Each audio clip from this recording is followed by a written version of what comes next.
എല്ലാവർക്കും നമസ്കാരം. കണ്ണുകളടച്ച് നട്ടെല്ല് നിവർത്തി വച്ചിരിക്കാം. 3 തവണ ഓംകാരം ചൊല്ലാനായിട്ട് തയ്യാറാവാം. സാധാരണ ശ്വാസകത്തേക്ക്, ശ്വാസം പുറത്തേക്ക്. ഓംകാരം ചൊല്ലാനായി ദീർഘശ്വാസം എടുക്കാം. ഓ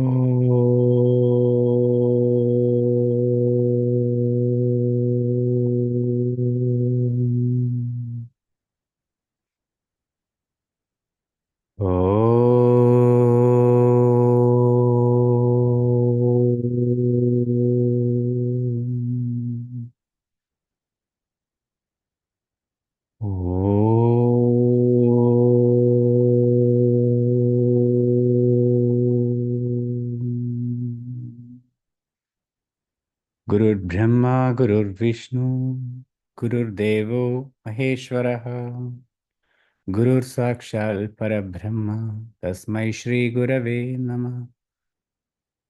ഓം ശാന്തി ശാന്തി ശാന്തി. സാവധാനം നിങ്ങളുടെ കണ്ണുകൾ തുറക്കാം.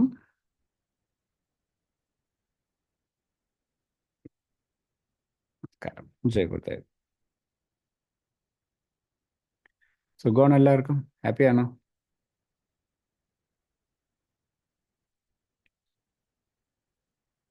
Okay, right.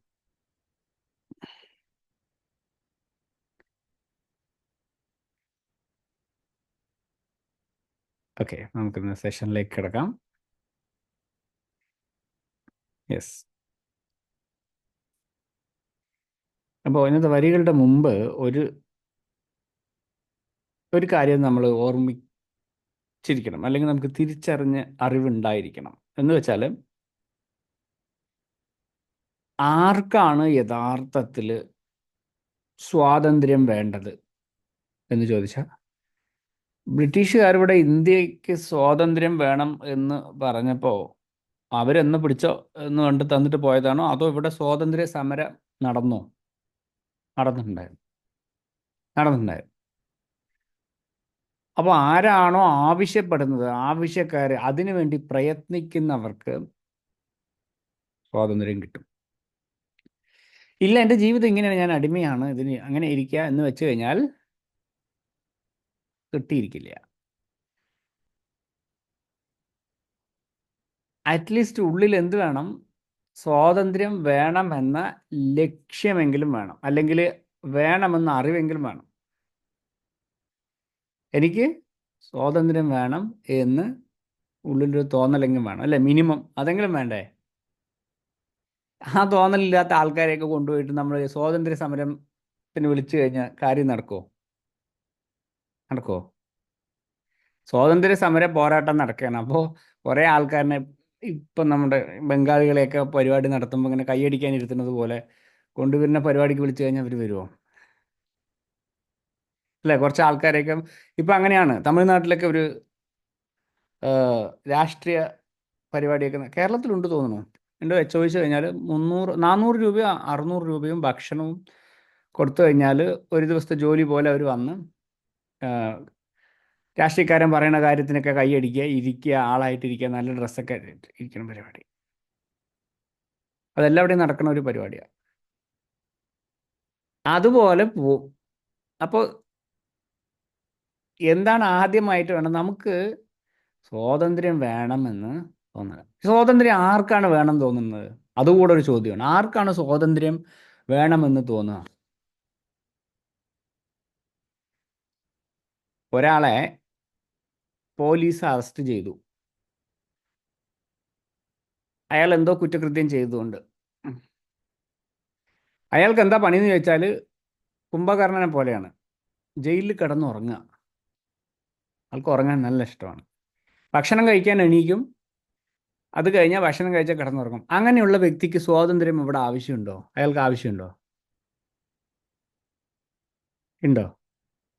അയാൾക്ക് വേണം തോന്നുന്നുണ്ട്, ഭഗവാനെ ഞാൻ അകപ്പെട്ടിരിക്കുകയാണ്, എനിക്ക് പുറത്തു പോയി എന്ത് ചെയ്യണം? എനിക്ക് ഈ ഈ കമ്പി എണ്ണി മതിയായി, എനിക്കൊന്ന് പുറത്ത് പോയി ഈ ലോകം ഒന്ന് കാണണം, എനിക്കൊന്ന് ഇവിടെ നിന്ന് രക്ഷപ്പെട്ടാൽ മതി എന്നൊരു തോന്നൽ ഉള്ളിൽ വേണോ? ഉണ്ടെങ്കിലല്ലേ അയാൾക്ക് സ്വാതന്ത്ര്യം കൊടുത്താൽ വല്ല കാര്യമുള്ളൂ. അല്ലാത്ത അടുത്തോളം ചിലപ്പോൾ അയാളെ തുറന്നോട്ട് അയാൾ പോകുപോലും ഇല്ല. ജയിലിൽ ചാടാൻ ഓപ്ഷൻ കിട്ടിയാലും വേണ്ട, ഇവിടെ സുഖമാണെന്ന് പറഞ്ഞിട്ട് എന്ത് ചെയ്യും? അവിടെ ഭക്ഷണം കഴിച്ച് കിടന്നുറങ്ങിക്കൊണ്ട് ഇരിക്കും. അപ്പോൾ ഉറങ്ങുന്ന ആൾക്ക്, അല്ലെങ്കിൽ ബന്ധനമാണ്, ബന്ധിക്കപ്പെട്ടിരിക്കണു എന്ന് അറിയാത്തിടത്തോളം അയാൾക്ക് സ്വാതന്ത്ര്യത്തെക്കുറിച്ച് ഒരു ആവശ്യമില്ല.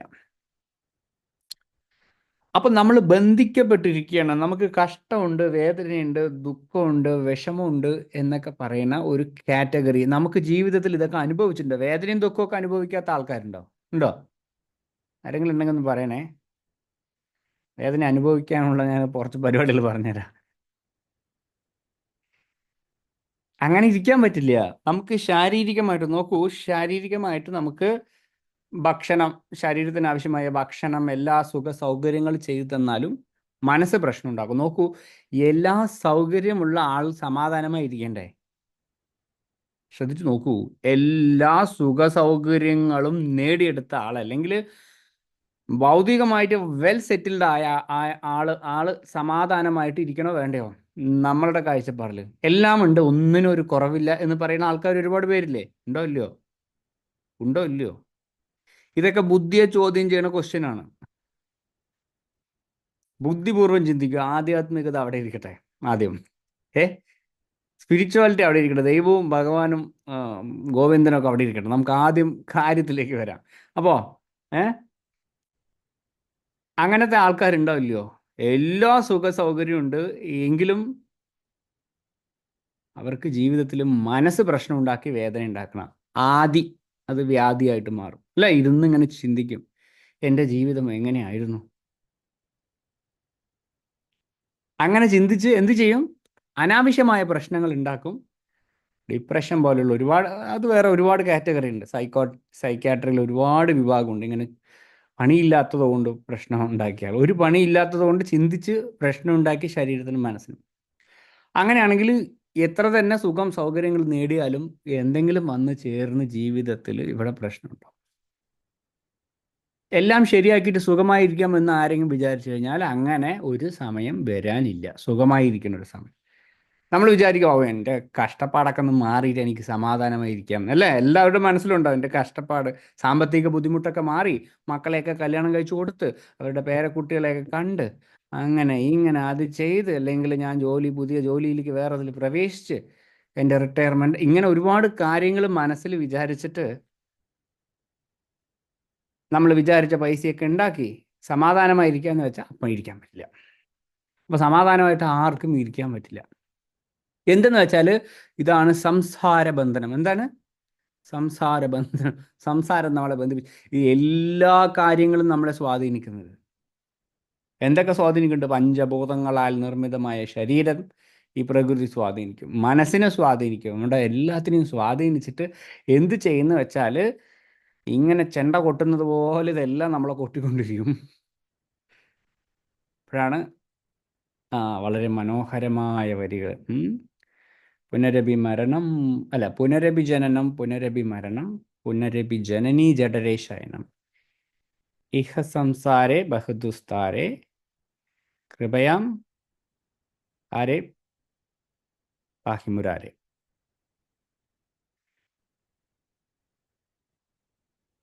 പുനരഭി മരണം, പുനരഭി ജനനം വെച്ചാൽ എല്ലാ ദിവസവും ഡിസ്കസ് ചെയ്യണത്. വീണ്ടും വീണ്ടും ജനിക്കുക, ഇങ്ങോട്ട് വരിക, പണി വാങ്ങിക്കുക, തിരിച്ച് മരിക്കുക, ഇങ്ങോട്ട് ജീവിച്ച് ഇങ്ങോട്ട് ജനനം എടുക്കുക, കഷ്ടപ്പെടുക, മരിക്കുക. മരിക്കണത് എത്ര സുഖമുള്ള പരിപാടിയാണ്. മരിക്കാൻ ആർക്കെങ്കിലും ഇഷ്ടമുണ്ടോ? ഓ, ഒന്ന് സമാധാനം, എൻ്റെ ജീവിതത്തിലെ എല്ലാ ലക്ഷ്യവും കഴിഞ്ഞൊന്ന് സമാധാനത്തിൽ മരിക്കട്ടെ എന്ന് നടക്കുമോ? സമാധാനത്തിൽ മരിക്കാൻ പറ്റുമോ? പറ്റുമോ? സുഖമുള്ള പരിപാടിയാണോ?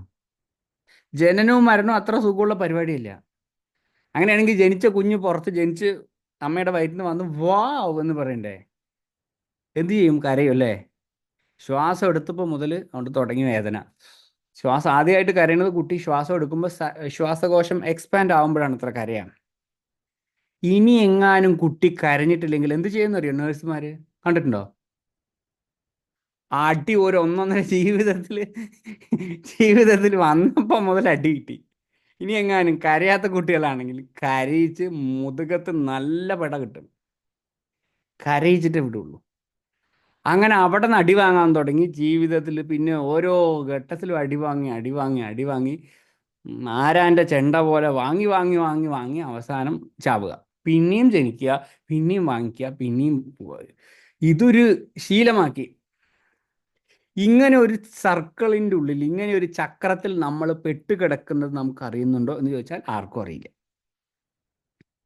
എന്തെന്ന് വെച്ചാൽ അതിനൊരു എക്സാമ്പിൾ ഒരു മഹത് വ്യക്തി, ഒരു ഗുരുസ്ഥാനത്തിലുള്ള ഒരാൾ പറഞ്ഞു. ഞാൻ ആളുടെ പേര് പറഞ്ഞു കഴിഞ്ഞാൽ ഈ ആർട്ട് ഓഫ് ലിവിങ്കാരൻ്റെ ഏറ്റവും വലിയൊരു പ്രശ്നം എന്ന് ചോദിച്ചാൽ അവർ ആർട്ട് ഓഫ് ലിവിങ്ങിലല്ലാത്ത വേറെ ഒരു കാര്യം പറഞ്ഞാലും സമ്മതിക്കില്ല.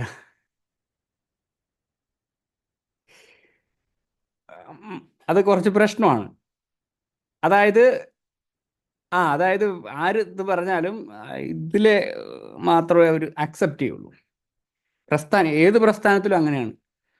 അവരുടെ ഒരു നിയമം, ഈ കമ്മ്യൂണിസ്റ്റുകാരെ പോലെ, ഭഗവാൻ ഇനി അത് കമ്മ്യൂണിസ്റ്റുകാരുണ്ട്, അവരുടെ ആശയം മാത്രം അത് സത്യം എന്ന് പറയുന്ന ആൾക്കാരാണ്. അതുകൊണ്ട് ഞാൻ ഏത് കാര്യം പറയുമ്പോൾ ഒരു പ്രസ്ഥാനത്തിൻ്റെ കാര്യം ഞാൻ പറയില്ല. ഏത് പ്രസ്ഥാനം, ഒരു വ്യക്തി ചിലപ്പോൾ ആർട്ട് ഓഫ് ലിവിങ് പ്രസ്ഥാനത്തിലുള്ളതാവാം അല്ലാത്തതാവാം. അദ്ദേഹം പറഞ്ഞിരുന്നു ഒരു കഥയാണ് കേട്ടോ. ഒരു നാട്ടിൽ, ഇനി ആരാണെന്ന് മെസ്സേജ് ചോദിക്കരുത്, പറഞ്ഞു തരില്ല, ഓക്കെ.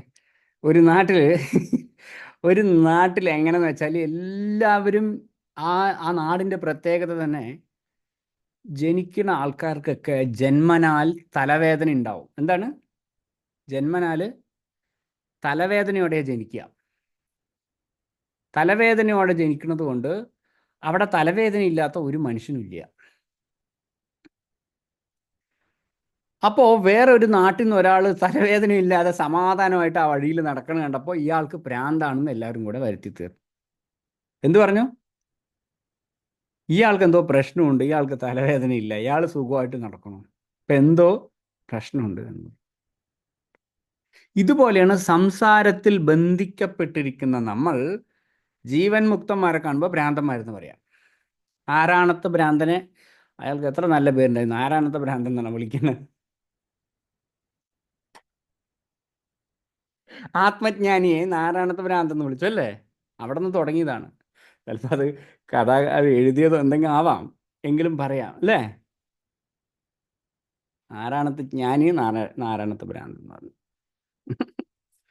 ചിലപ്പോൾ എനിക്കറിയില്ല, അതൊക്കെ ചരിത്രമൊന്നും അറിയില്ല, എങ്കിലും പറയാം. അതുപോലെ നമ്മൾ എന്ത് ചെയ്യും, അതിന് വല്ല കാരണമുണ്ടാവും. അതുപോലെ എന്ത് ചെയ്യും, എല്ലാം ലിബറേറ്റഡ് ആയിട്ട് നടക്കുന്ന ആളെ കണ്ടു കഴിഞ്ഞാൽ അയാൾക്ക് പ്രശ്നമാണ് എന്ന് പറയും. അപ്പോൾ നമ്മൾ എന്ത് ചെയ്യും, സംസാരം ഇത് തന്നെ, പോത്തും പുറത്ത് മഴ പെയ്തതുപോലെ ഇതൊക്കെ കൊള്ളുക, വേദനയൊക്കെ അനുഭവിക്കുക, വീണ്ടും നമ്മൾ പോവുക. അങ്ങനെ പോത്തുകളിനെയൊക്കെ ഇങ്ങനെ കൊണ്ടുപോകണം കണ്ടിട്ടില്ലേ ബസ്സിൽ, മറ്റേ വണ്ടിയിൽ, എവിടേക്കാ അല്ലേ, തമിഴ്നാട്ടിൽ നിന്ന് പോത്ത്, ഇവിടെ നിന്ന് കേരളത്തിൽ നിന്ന് തമിഴ്നാട്ടിൽ നിന്ന് ഇങ്ങോട്ടേക്കോ കൊണ്ടുപോകും അറുക്കാൻ, അങ്ങനെ സീല് കുത്തിയിട്ട് കണക്ക്. ഇതുപോലെ എല്ലാവരും കൊണ്ടുപോകാം മരിക്കാൻ, അവിടെ കൊണ്ടുപോകുക. കാലം വന്നിട്ട് വിളിക്കും, വരൂ വരൂ എന്ന് പറഞ്ഞിട്ട്. അപ്പം അങ്ങോട്ട് പോയി മരിക്കുക, വീണ്ടും ജനിക്കുക, വീണ്ടും ഇതൊരു പരിപാടിയിൽ തന്നെ പെട്ട് കിടക്കണു എന്ന് ആർക്ക് ബോധമില്ല. സംസാരത്തിൽ ആളുകൾക്ക് മനസ്സിലാവണില്ല. അപ്പം ഇനി ആർക്കെങ്കിലും ഇത് മനസ്സിലായി, ഭഗവാനെ എൻ്റെ ജീവിതത്തിൽ കഷ്ടവും ദുരിതവും ദുഃഖവും ഞാൻ എന്ത് ചെയ്തിട്ടും ഒന്നിനു പുറകെ ഒന്നായി വന്നുകൊണ്ടിരിക്കുന്നു, ഒരു രക്ഷയില്ലല്ലോ ഭഗവാനെ. ഒന്ന് ശരിയാക്കുമ്പോഴേക്കും അവിടെ തവളയെ പിടിച്ച് എണ്ണം വെച്ചതുപോലെ, ഇവിടെ ഒന്ന് ശരിയാക്കുമ്പോഴേക്കും അത് നാലെല്ലാം ചാടിപ്പോയി അല്ലേ? ഇതുപോലെ ഓരോ കാര്യത്തിലും പ്രശ്നം പ്രശ്നം വന്നുകൊണ്ടിരിക്കും. ഇതിന്ന് എങ്ങനെയാണ് എനിക്കൊരു രക്ഷ എന്ന് ആരെങ്കിലും ചിന്തിച്ചു കഴിഞ്ഞാൽ അയാളെ പറയുന്ന പേരാണ് മുമുക്ഷു. എന്താണ് അയാളെ പറയുന്ന പേരാണ് മുമുക്ഷു. അയാൾക്ക് ജീവിതത്തിൽ രക്ഷപ്പെടാൻ പറ്റും ചിന്തിച്ച ആൾക്ക്. മറ്റേ കാറ്റഗറിയില്ല, ജയിലിൽ കിടന്നുറങ്ങുന്ന ആളല്ല ഇയാൾ, പോത്തും പുറത്ത് മഴ പെയ്യണ പ്രതിഭാസമല്ല അവിടെ നടക്കുന്നത്, തലവേദനയുള്ള ആളല്ല, തലവേദന തിരിച്ചറിഞ്ഞ ആളാണ്. എക്സാമ്പിൾ പറയണത് എന്തെന്ന് വെച്ചാൽ ഇത് നമ്മൾ സ്വയം ചിന്തിക്കേണ്ട കാര്യമാണ്. സുഖമായിട്ട് ഇരിക്കാനെ വെച്ചോളൂ, 3 നേരം ഭക്ഷണത്തിന് ഒരു കുറവില്ല, പുറത്തു പോകാനാണെങ്കിൽ കാശിന് ഒരു കുറവില്ല, എല്ലാ സൗകര്യങ്ങളും, ബന്ധുക്കളുണ്ട്, സുഹൃത്തുക്കളുണ്ട്, മക്കൾ നന്നായി നോക്കുന്നുണ്ട്. ഇങ്ങനെയൊക്കെ ഇരുന്ന് കഴിഞ്ഞാൽ എന്താ പ്രശ്നം എന്ന് വെച്ചാൽ ഏതോ ജന്മത്തിൽ ചെയ്ത പുണ്യകർമ്മം കൊണ്ട് നമ്മൾ അത് എൻജോയ് ചെയ്യണു. ആ കർമ്മം കഴിയുമ്പോൾ തലകിടായി നിൽക്കുമെല്ലാം, ബന്ധു ശത്രുവാകും. മിത്രം ശത്രുവാകും, ഭാര്യ ഭദ്രകാളിയാവും. ചേട്ടന്മാർ രണ്ടാളേ ഉള്ളൂ, ഇവർക്ക് ഞാൻ പറഞ്ഞിട്ട് കാര്യമില്ല. അപ്പം അയ്യോ, ആ ചേച്ചി കണ്ട ഭദ്രകാളി പോലൊന്നും ഇല്ല, വെറുതെ പറഞ്ഞ കേട്ടോ.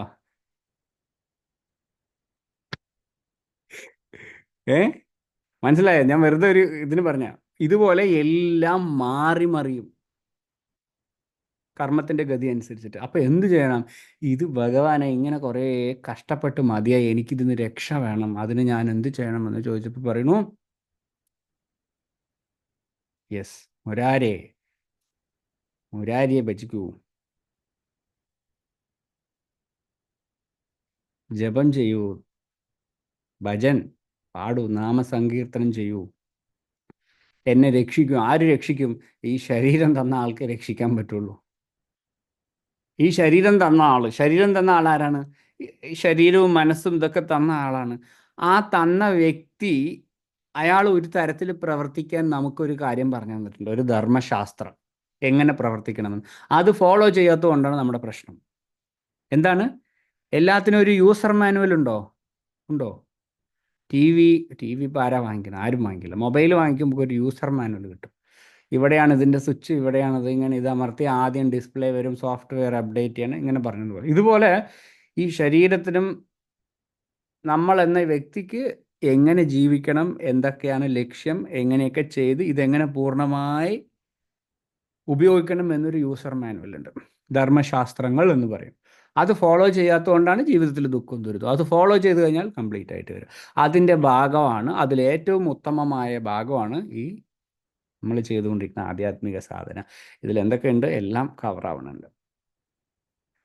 ഇനി അതിന് പക്വമായ മനസ്സ്, ശരീരമൊക്കെ പാകപ്പെടുത്തുന്നത് ജപം, സങ്കീർത്തനം, ഈ കാര്യങ്ങളിലൂടെ. ഇന്നിവിടെ സ്റ്റിങ് തിയറി എന്നൊരു സാധനം കേട്ടിട്ടുണ്ടോ? ആരെങ്കിലും ശാസ്ത്രം, സയൻസ് പഠിച്ച ആൾക്കാർക്ക് സ്റ്റിങ് തിയറി എന്നുള്ളത് കേട്ടിട്ടുണ്ടോ? സ്റ്റിങ് തിയറി എന്ന് വെച്ചാൽ, ഇപ്പോൾ നമുക്കൊരു എക്സാമ്പിൾ, അതിൽ ഞാനത് സ്റ്റാറ്റസ് വെക്കാം, ഞാൻ ഡൗൺലോഡ് ചെയ്തത്. ഇപ്പോൾ എൻ്റെ കയ്യിലൊരു കാർഡ് ഉണ്ട്, അതെൻ്റെ സ്മാർട്ട് കാർഡാണ്, അല്ല ഇവിടുത്തെ കാർഡ്. ഈ കാർഡ്, ഈ കാർഡിനെ ഞാൻ ചെറിയ പാർട്ടിക്കിളായി കട്ട് ചെയ്ത് പൊടിച്ചു കഴിഞ്ഞാൽ അതിലൊരു ചെറിയ പൊടി ഉണ്ടാവും, ഇല്ലേ? എന്തായാലും ഇതിൻ്റെ ഒരു ചെറിയ അംശം എടുത്തു, അതിനെ മൈക്രോസ്കോപ്പിലൂടെ നോക്കിക്കഴിഞ്ഞാൽ, അതിനെ വീണ്ടും ചെറുതാക്കി ചെറുതാക്കി കഴിഞ്ഞു കഴിഞ്ഞാൽ, ഇലക്ട്രോൺ മൈക്രോസ്കോപ്പിലൂടെയൊക്കെ നോക്കിക്കഴിഞ്ഞാൽ, ഇതൊരു പ്ലാസ്റ്റിക് ആണെങ്കിൽ പ്ലാസ്റ്റിക്കിൻ്റെ ഒരു മോളിക്യൂള് കാണാൻ പറ്റും. എന്താണ്? മോളിക്യൂള് കാണാൻ പറ്റും. അതിനെ വീണ്ടും പൊടിച്ച് പൊടിച്ച് പൊടിച്ച് കഴിഞ്ഞാൽ അതിന് ഏറ്റവും സൂക്ഷ്മമായ അവസ്ഥ ഇതിൻ്റെ ആറ്റം, ഏതോ ഒരു വസ്തുവിൻ്റെ ആറ്റം. ആറ്റം പറഞ്ഞ കണിക എന്ന് കേട്ടിട്ടില്ലേ? ശാസ്ത്രം പറയുന്നത്, ഭഗവാനെ ഉറക്കം വരുന്നു, നല്ല ഭക്ഷണം കഴിച്ച് ഉറങ്ങാൻ പോകുമ്പോൾ ഇയാളുടെ വേദാന്തവും ഇയാളുടെ ശാസ്ത്രവും, പണ്ട് സ്കൂളിൽ ഉറങ്ങിയ ഒരു ഇതൊക്കെ ഓർമ്മ വരുന്ന അല്ലേ? ഏ? നല്ല ഉറക്കം വരുമ്പോഴാണ് നല്ല വേദാന്തം, അല്ലേ? ശരി, സാരമില്ല. അപ്പോൾ ഞാൻ വേഗം ഒന്ന് പറയാം. അത് ഗണപതി ചേട്ടനാണെങ്കിൽ പാവം.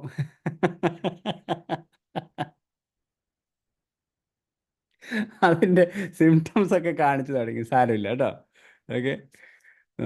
സുമ ചേച്ചിയാണെങ്കിൽ ബെഡിൽ റെഡി ആയിട്ടിരിക്കണം, ഈ മനുഷ്യനൊന്ന് നിർത്തിയിട്ട് വേണം എനിക്കൊന്ന് ഉറങ്ങാന്ന് വെച്ചിട്ടേ. പിന്നെ എന്നെ പോലെ നിങ്ങൾക്ക് കഴിവില്ല. എന്തിനാണെന്നറിയോ കഴിവ്? എന്തിൻ്റെ കഴിവാണെന്നറിയോ? സ്കൂളിൽ ഇരിക്കുമ്പോൾ കണ്ണ് തുറന്നു വെച്ച് ഉറങ്ങാനുള്ളൊരു കഴിവുണ്ട്. ടീച്ചർ പറയുമ്പോൾ ടീച്ചറുടെ മുഖത്ത് തന്നെ നോക്കി ഞാൻ ഉറങ്ങും. അത്ര കഴിവ് നിങ്ങൾക്കില്ല. അത് ഞാൻ പിന്നീട്, അത് അടവ് ഞാൻ ആർക്കും പഠിപ്പിച്ചു തരില്ല. ഓക്കെ? അത് പഠിപ്പിച്ചു തന്നാൽ പിന്നെ എനിക്ക് ആരാ ഉറങ്ങുന്ന ആരാ ഉറങ്ങാത്ത തിരിച്ചറിയില്ല. ഇങ്ങനെ തന്നെ നോക്കിയിരുന്നിട്ട് ഞാനിങ്ങനെ ഉറങ്ങും. വിജയലക്ഷ്മി ടീച്ചർ എത്ര തരം ആൾക്കാരെ കണ്ട ആളായിരിക്കും, അല്ലേ? ഇതൊരു പുതിയ തരം ഉടായിപ്പോ എൻ്റെ. അപ്പോൾ നോക്കുവാണെങ്കിൽ എല്ലാ കണികകളും നോക്കുകയാണെങ്കിൽ, ഇപ്പോൾ പ്ലാസ്റ്റിക്കിൻ്റെ ഒരു ഭാഗം, ഇനി നിങ്ങളുടെ ഫ്രണ്ടിലുള്ള മൊബൈലിൻ്റെ ഒരു ഭാഗം, നിങ്ങളുടെ വീട്ടിലെ ഇഷ്ടികയുടെ ഒരു ഭാഗം, എല്ലാത്തിനും എടുത്ത് നോക്കിക്കഴിഞ്ഞാൽ അതിൻ്റെ അടിസ്ഥാന ഘടകം എന്ന് പറഞ്ഞാൽ എന്തെന്ന് വെച്ചാൽ ഒരു ആറ്റമായിട്ട് മാറും. ആറ്റം എല്ലാത്തിൻ്റെ അടിസ്ഥാനം. ആറ്റത്തിനെ വീണ്ടും വിഭജിച്ച് കഴിഞ്ഞാൽ, അതിനെ വീണ്ടും പൊടിച്ച് വിഭജിച്ച് കഴിഞ്ഞാൽ ഇതൊക്കെ എന്താണെന്ന് വെച്ചാൽ ക്വാർക്സ്, QUARCKS സംതിങ് എന്താണ്, എനിക്ക് സ്പെല്ലിംഗ് മറന്നു. ക്വാർക്സ് എന്ന് പറയുന്ന ഒരു കണികകളായിട്ട് മാറുന്നു.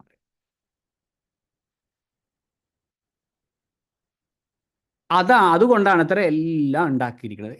എന്ന് വെച്ചാൽ ഇഡലി, ദോശ, പുട്ട്, ആപ്പം, മുറുക്ക് എന്ന് പറഞ്ഞത് എല്ലാം അരി കൊണ്ടുണ്ടാക്കിയതുപോലെ ഈ എല്ലാ സാധനവും, ഈ കാണുന്ന എല്ലാ വസ്തുക്കളുടെയും അടിസ്ഥാന ഘടകം എന്താണ്? ക്വാർക്സ് എന്നൊരു സാധനം. എന്താണ് ക്വാർക്സ് എന്ന് പറഞ്ഞ സാധനം. അപ്പൊ ഇതിന് എല്ലാത്തിനെയും കൂടെ ചുട്ടരിച്ചു കഴിഞ്ഞാൽ ചാമ്പലിന്റെ കളർ ഒന്നാണോ? ആണോ അല്ലയോ?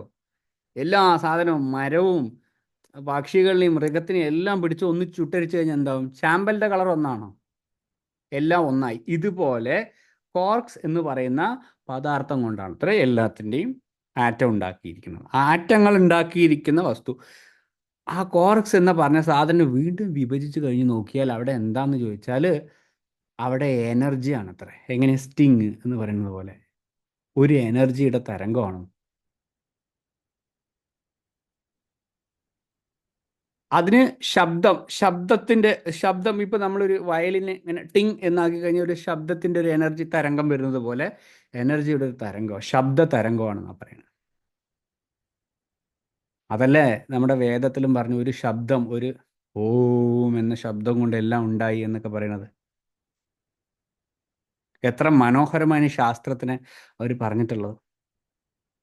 അപ്പൊ നോക്കുകയാണെങ്കിൽ എല്ലാം ശബ്ദമാണ്. എന്താണ്? എല്ലാത്തിന്റെ അടിസ്ഥാനം ഒരു വൈബ്രേഷനാണ്. ഇവിടെ എല്ലാം ക്വാണ്ടം ഫിസിക്സിൽ പറഞ്ഞത് അത് പറയുന്ന പ്രകാരം എല്ലാം വൈബ്രേഷനാണ്. ഇവിടെ ഒന്നും, എല്ലാം എനർജിയാണ് എന്നാണ് പറയുന്നത്. അങ്ങനെയുള്ളപ്പോൾ ഈ അടിസ്ഥാനമായ ശബ്ദ തരംഗത്തിനെ സ്വാധീനിക്കാൻ നമ്മളുടെ പഞ്ചാക്ഷരി എന്ന ശബ്ദത്തിന് പറ്റുമോ ഇല്ലയോ? പറ്റണം. അങ്ങനെയാണ് ഒരുപാട് മാറ്റങ്ങൾ എല്ലാ തലത്തിലും വരുന്നത്. ഇവിടെ നിന്നൊരു ശബ്ദം പുറപ്പെടുവിക്കുന്നു. അപ്പോൾ ഈ ശബ്ദത്തിന്റെ തരംഗം, ആ ശബ്ദം എങ്ങനെയാണ് മോളിക്കുലാർ ലെവൽ കഴിഞ്ഞ് ആറ്റോമിക് ലെവൽ കഴിഞ്ഞ് അതിൻ്റെയും സൂക്ഷ്മമായ തലങ്ങളിൽ വരെ മാറ്റം വരുത്തുന്നത്. അങ്ങനെ പതുക്കെ പതുക്കെ മാറ്റം വരുത്തി അങ്ങനെയൊക്കെ ഈ കർമ്മങ്ങൾ കൊണ്ട് ഇതെല്ലാം വ്യത്യസ്തമായ രീതിയിൽ ഡിസോർഡറായി കിടക്കുന്ന സാധനത്തിന് വീണ്ടും ഓർഡറാക്കി എടുക്കുകയാണ് ജപം. ജപം എന്ന് പറയുന്ന കാര്യം വെറുതെ നമശിവായ നമശിവായ നമശിവായ പറഞ്ഞതുകൊണ്ട് എന്താ നടക്കുന്നത് എന്ന് ചോദിച്ചാൽ ഇത്രയും വലിയൊരു ശാസ്ത്രം ഇതിൻ്റെ പുറകിലുണ്ട്. അപ്പം 1008 കുറയ്ക്കരുത് ആരും. ജപിക്കുക എന്ത് വെച്ചാൽ നമ്മുടെ കഴിഞ്ഞത് പറഞ്ഞതുപോലെ ആരാണ് എപ്പോഴാണ് ലോട്ടറി അടിക്കുന്നത് ഒന്നും ഒരു ഐഡിയ ഇല്ല. ലോട്ടറി അടിക്കുക എന്ന് വെച്ചാൽ ആരെയാണ് ആദ്യം ഭഗവാൻ വിളിക്കുക എന്നുള്ളത്. അപ്പോൾ ഉള്ള സമയത്ത് എന്ത് ചെയ്യണം? കൃത്യമായി ജപ സാധനങ്ങളൊക്കെ ചെയ്ത് ശാന്തമായി സമാധാനമായിട്ടിരിക്കുക. എന്താണ് നിങ്ങളുടെ ജീവിതത്തിലെ ചലഞ്ചിങ് ആയ കാര്യങ്ങൾ? അതിന് ആധ്യാത്മികമായ പ്രതിവിധികളുണ്ട്. അതിലേറ്റവും ഉത്തമമാണ് ഈ ജപം. ജപം ചെയ്യുമ്പോൾ എല്ലാ കാര്യങ്ങളും ഓർഡറായി വരുന്നു എന്നാണ് ശാസ്ത്രം പറയുന്നത്. അത് എൻ്റെ ജീവിതത്തിലെ എക്സ്പീരിയൻസ് കൂടെ ആണ്. വെറുതെ ഞാൻ ഇവിടെ വന്നിട്ട് പറയില്ല, എൻ്റെ സ്വന്തം ജീവിതത്തിലെ എക്സ്പീരിയൻസ് കൂടെയൊക്കെയാണ്. ഓക്കെ, അപ്പം ജപം ചെയ്യാനായിട്ട് തയ്യാറാവാം. വളരെ ശാന്തമായി സന്തോഷമായിട്ടിരിക്കണം. ഓക്കെ, എല്ലാ കാര്യങ്ങളും ഇവിടെ സെറ്റായിക്കൊണ്ടിരിക്കുകയാണ്. സമാധാനത്തിൽ കണ്ണുകളടച്ച് നട്ടല് നിവർത്തി വെച്ചിരിക്കുക. ഓം നമഃ ശിവായ. ഓം നമഃ ശിവായ. ഓം നമഃ ശിവായ. ഓം നമഃ ശിവായ. ഓം നമഃ ശിവായ. ഓം നമഃ ശിവായ. ഓം നമഃ ശിവായ. ഓം നമഃ ശിവായ. ഓം നമഃ ശിവായ. ഓം നമഃ ശിവായ. ഓം നമഃ ശിവായ. ഓം നമഃ ശിവായ. ഓം നമഃ ശിവായ. ഓം നമഃ ശിവായ. ഓം നമഃ ശിവായ. ഓം നമഃ ശിവായ. ഓം നമഃ ശിവായ.